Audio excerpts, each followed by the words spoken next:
Goodness gracious, a lot has happened since the last time we've met, haven't we? Were gearing up, getting ready for theaters to start opening again. Drive-in theaters were making a massive comeback. It looked like the entertainment world was about to spring into action, and then we had an awful lot of anarchists who decided this was a great time to destroy the country, and we have riots in major cities, including Los Angeles and the major movie-making hubs. And now, we may be over the virus, but we have this other thing to contend with. So where basically do we stand? Well, some countries have had enough. England, the BBC, has said, come hell or high water, it's starting its productions back up again June 5th. Okay, that's a good thing, I guess. France said it's fed up with being closed too, and they plan to open up in the middle of June.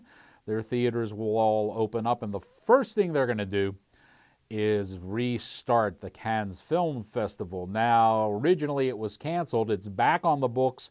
It's going to be a half and half thing. Half of it's going to be viral, and the other half is going to be in person. Here in the States, July 17th is still the date for Chris Nolan's Tenet, and he's sticking by that. He doesn't care what's going on in the cities. That movie is opening on that day, period. As for the rest, it looked as if New York, LA, Chicago, all those big cities were set to open up their theaters mid-June. This is June 1st as we're sitting here taping this, and God knows what's going to happen now, because they have not been able, as of this taping, to get control of these people who are seeking to just simply destroy the country and rioting in cities and destroying businesses. Theaters are not going to open when that happens, and certainly people aren't going to travel to the theater district if they're taking their lives in their hands. So it will remain to be seen. I know it's even affected the Pittsburgh Cultural Trust here, and that they've had to reshuffle their Broadway series. Some shows have said they won't even come to Pittsburgh now, and others move. It's a mess, no matter which way you look at it. But that hasn't stopped movies from being released. They still are being released, and that includes not only independent movies, but big major studios as well.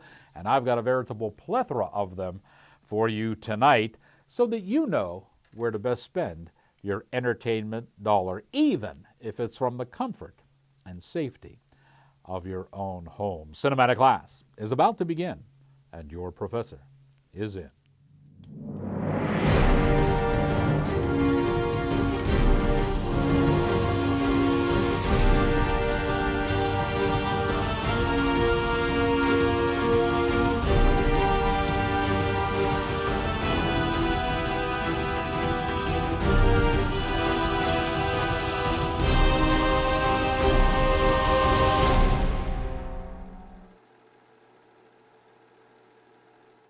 Good evening, ladies and gentlemen. I am your cinematic professor and a purveyor of truth in movies. We are going to start off tonight with a World War II adventure. Folks, I think it's always fascinating when you see a World War II movie from a different perspective, and this one comes from Belgium.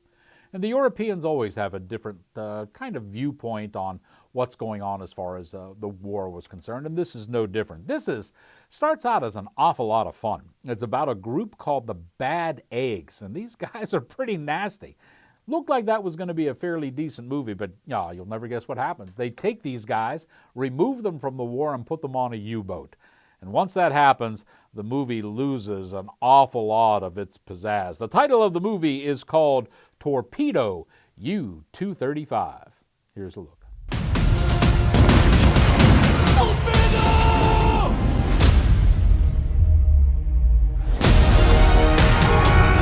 Are you sure? It's an impossible shot. You can do it. Let's get this boat out of here. 50 meters! Grab hold of something! You know, one thing that the pandemic has done is it's kind of kicked in the butt. Not only independent studios, but some of these streaming studios as well. And it's kind of an interesting ploy because they get you to try to sign up for their streaming service by teasing you with these movies you can't get anywhere else. I guess sometimes it's effective, and other times it's probably not. There's only so much money to go around, and certainly you don't want to spend hundreds of dollars with various streaming devices coming through your box. But Amazon is certainly one that's been around for a long time. Amazon Studios really made a big push as far as the Oscars and end-of-year awards were for last year. That's 2019. But and again, they are trying this year. So they have a movie out that they're putting strictly on their Amazon Prime streaming service. Movie is called Don't Run. It's been written, directed, and produced by Ben Rood.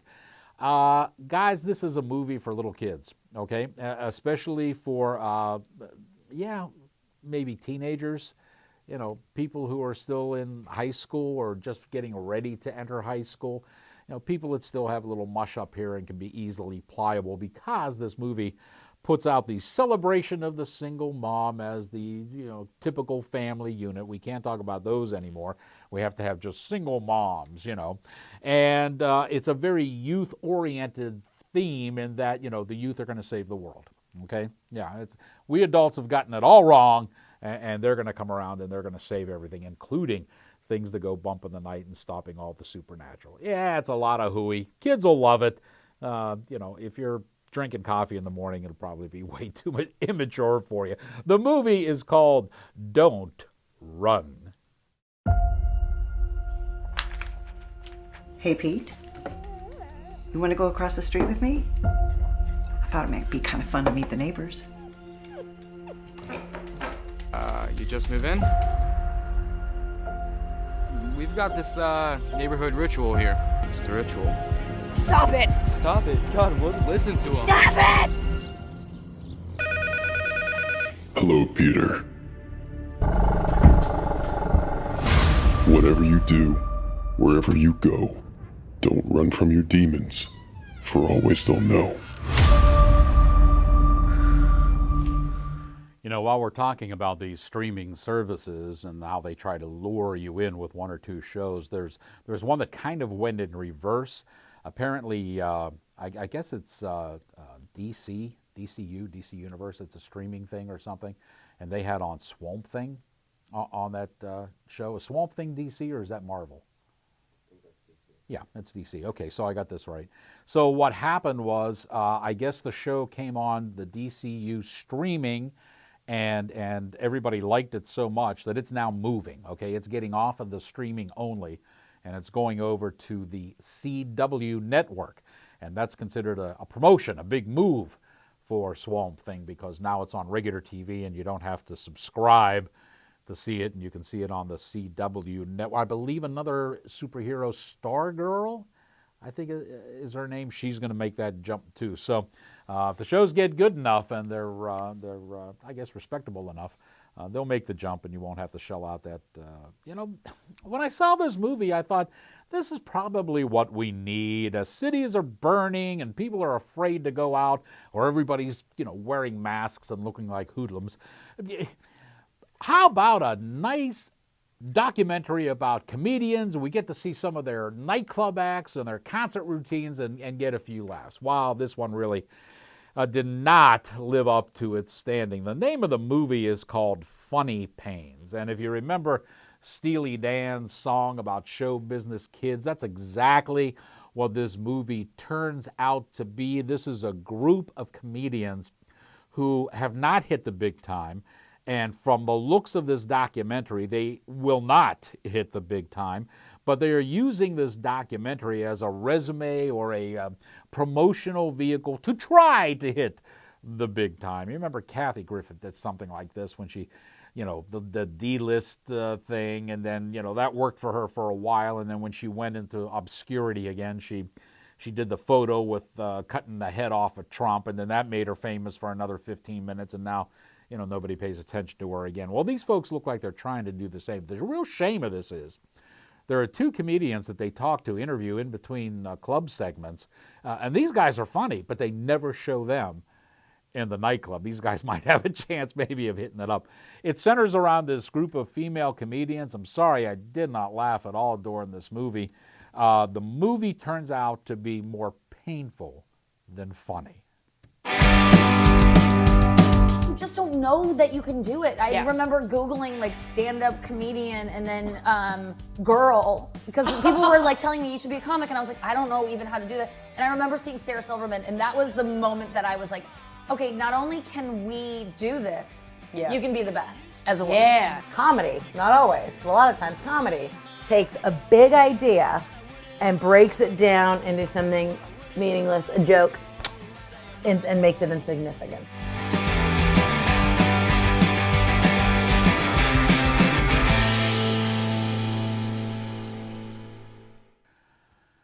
Sometimes there are movies that are just so bad that they're bad. And this is one of them. Girls Just Want to Have Blood. First off, we have a group of very multicultural, politically correct vampire girls. And the producers have a fetish with big bellies because most of the characters in this story are rather portly, and they're showing off their bellies everywhere. It's bizarre. And the writer-director for this was Anthony Cantonese. Wow. No. This is not going to work. Give me a call. I'll be glad to enroll you in one of my script writing classes, and we can work together and get this thing straightened out. This is a movie that used to be delegated back in the day to drive-in theaters only and would never go anywhere else. Folks, they're trying to get another girl to join their vampire clique, and there's a montage, a Rocky montage where they train her into how to... It's ridiculous. I'll tell you another thing. Watch where you watch it because it borders on soft porn. There are a couple of scenes in here that are exceptionally raunchy, so you want to make sure you don't have the kids around when you run this up. It's called Girls Just Want to Have Blood. I'm looking for a group of Wempresses. Vampires, bloodsuckies, Nosferatu. You mean like Dracula? Yes, like Dracula. These women will seduce you. They will take you home and get you more intoxicated than you've ever been in your entire life. They will pleasure you in ways that you have never been pleasured. Then when you least expect it, that's when they suck and drain you of your blood. And I need to stop them before it's too late.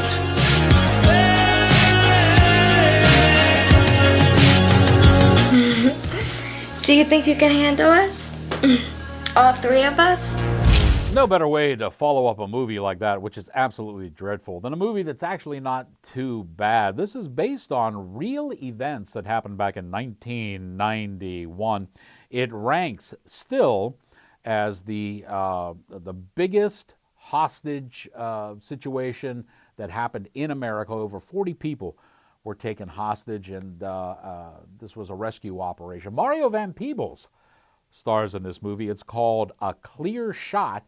It was written and directed by Nick Leisure, and what makes it cool is Leisure, when he was a lot younger, obviously, was actually involved in this thing, so he made a movie about something that I guess left a pretty big impression on him. It's not a bad cop drama. Here's a look. Gunmen have approximately 30 to 40 hostages. No one need to die. Anyone move, you die. Anyone look at me, you die. Anyone speak, you die. Detective Rick Gomez, hostage negotiations. I'm in charge. You listen to me, no one get hurt. I don't think this is robbery anymore. I put myself at risk to talk to you. You get a shot, you take the shot. You know, if you follow the show on its Facebook page, I often put news items up there, and one of the items I put up was first a rumor I heard, and then it's come to fruition, and, you know, wow, this is just, I don't think it could get any worse.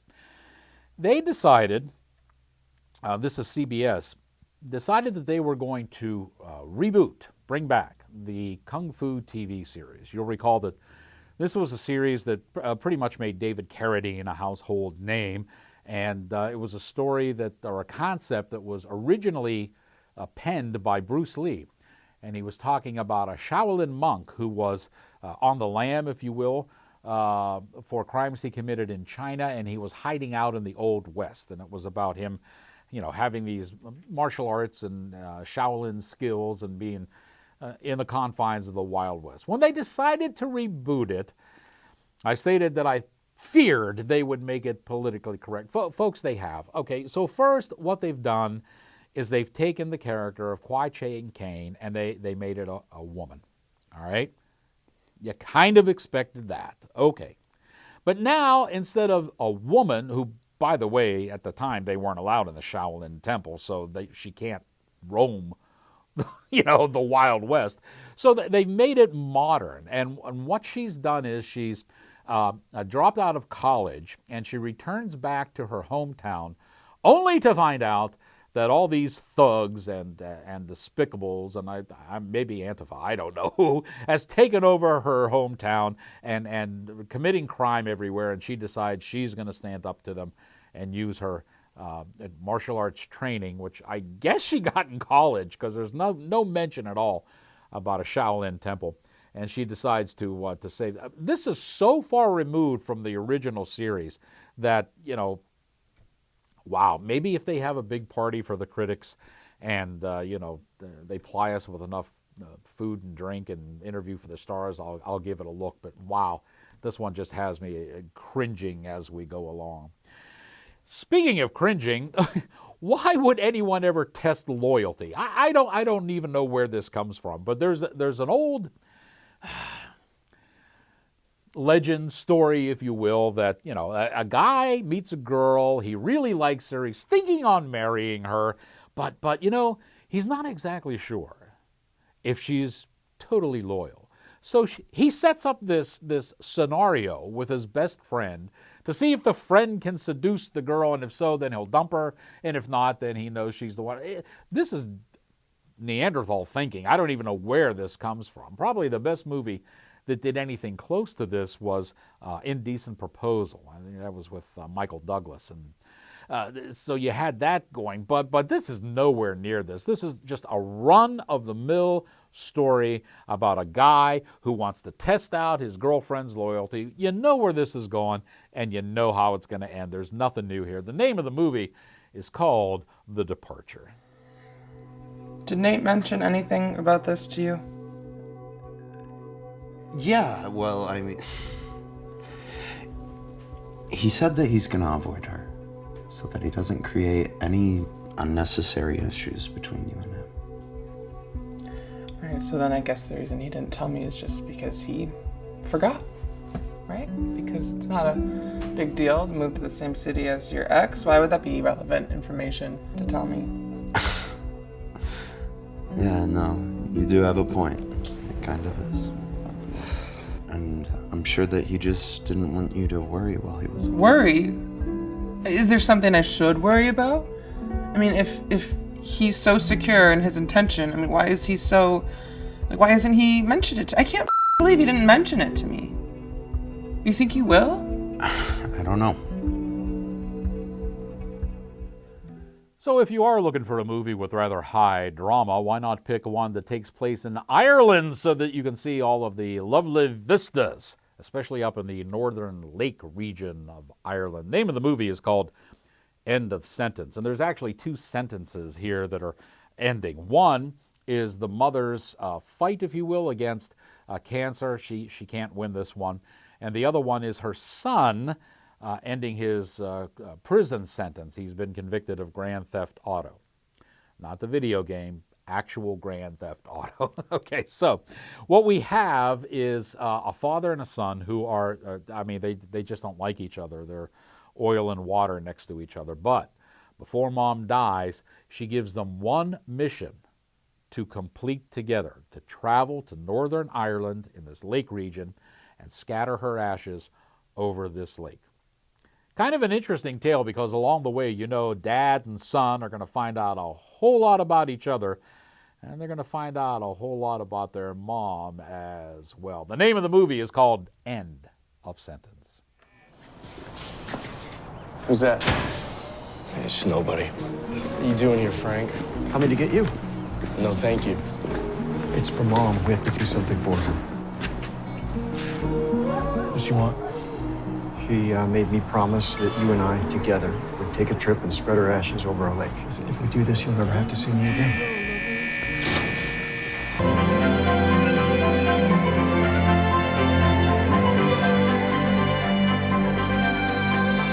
This is what Mom wanted us to see.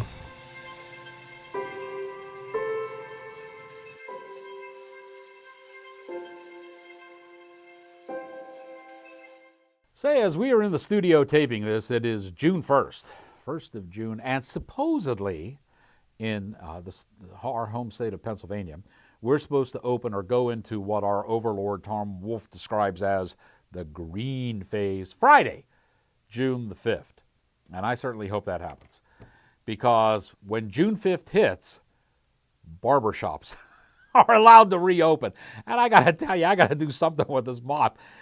My cutting it at home is not working out well at all. And that brings us to House of Fairuza, where Sam, I'm sure, is chomping at the bit. I've been telling you during the quarantine period how the cigar lounge has been open because it's a private club. But hopefully starting Friday, we'll be able to get in there and get all those services that we men enjoy, like a good shave and a haircut, you know?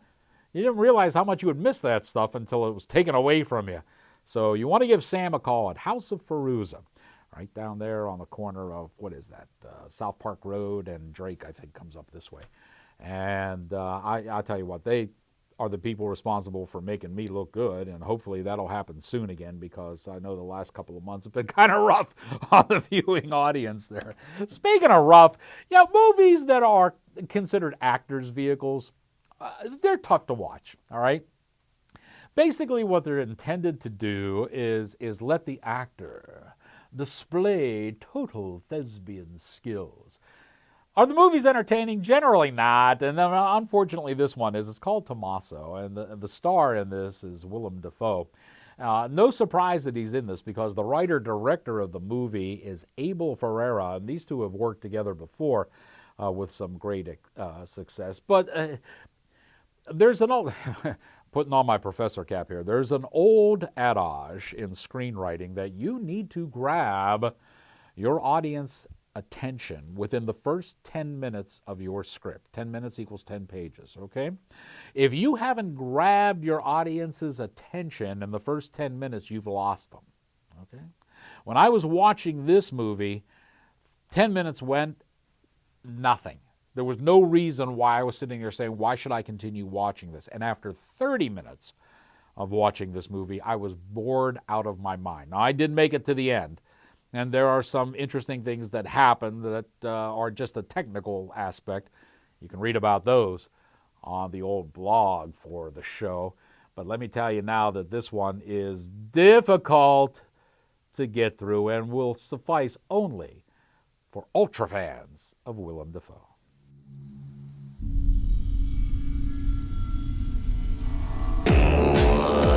You're so busy, you forget I'm a woman.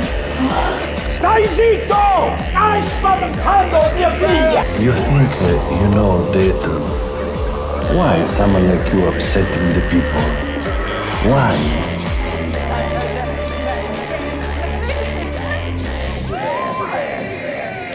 It's your party time! You know, if you've been reading my reviews and watching the show for all these many decades, oh God, it's been that long, yes.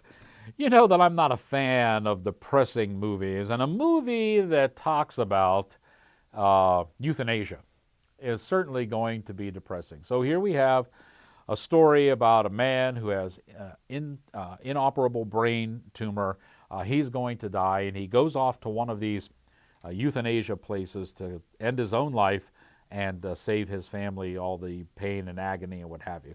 And I'm struggling a little bit to get through this movie because I'm thinking, oh my God, this is going to be one of those, you know, you'll feel terrible the rest of the day after watching it. But this movie added a little bit of a twist at the end. Now, it's not as dramatic as Soylent Green with Charlton Heston. Not that big, but it's close, okay? That's all I'm going to say about it. This is a movie that was made, Danish and Swedish companies combined and made this one. It's called Exit. Good morning, Max, and happy birthday. Please rate it on a scale from 1 to 10. 5. Max? So, what were you supposed to talk about around here? Maybe not the future. Circle of Life is our most popular burial.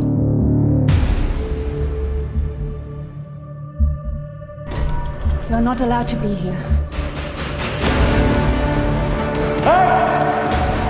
I don't want to. It's Arthur. You can go, but you can't escape. So there's this Princess Nokia. Now, the guys working in the studio today are younger guys. Do you know who Princess Nokia is? No? Do you? No? This is your generation. You guys are supposed to know this kind of stuff. Anyway, she's supposed to be some hot stuff. I don't know. She was big on some kind of TV show, and I think she's a singer. You guys have never heard of her? No? Well, there you go. I don't feel so bad because when all the PR for this movie came out, I went, who the hell is this? Princess Nokia is really Destiny Frasqueri. And apparently she's all the rage, especially for the little teeny bopper girls and ladies. And this is her first big starring role. The movie is called Angelfish.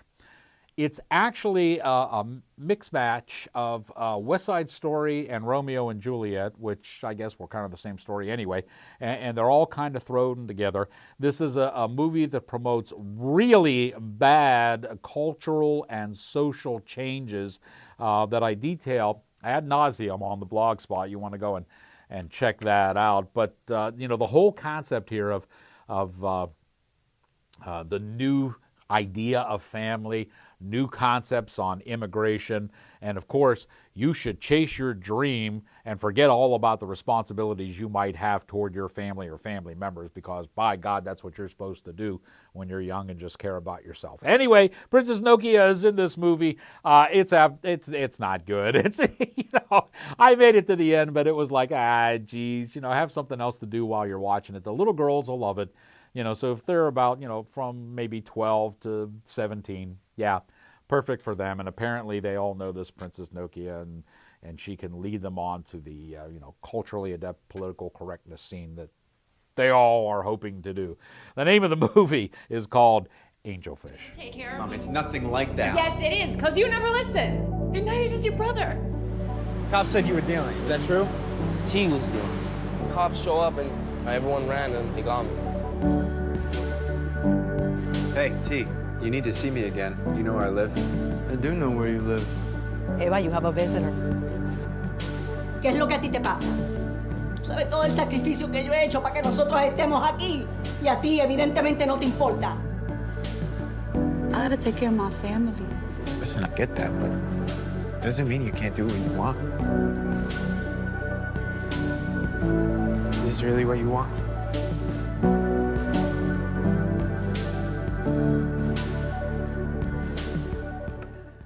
I have a lot more movies for you, but I'm fresh out of time, so I got to run. But the big question running through social media was, will the bear be back? The bear is back, and he has joined us. He doesn't need a pandemic. You know what? Maybe we should put a mask on him, because I'm actually not socially distanced from the bear. We're kind of close. There we go. Okay, now he's quarantined. He's okay. Okay, this is the guy that's going to be the next big star. He is currently a star on both 2 TV shows here at BPTV. Big time. What's that, buddy? You can't breathe with the mask on? Yeah, I know. Doesn't do you any good anyway. So the bear made it to the show, but we got to go now that you have learned what you have learned. Class is dismissed.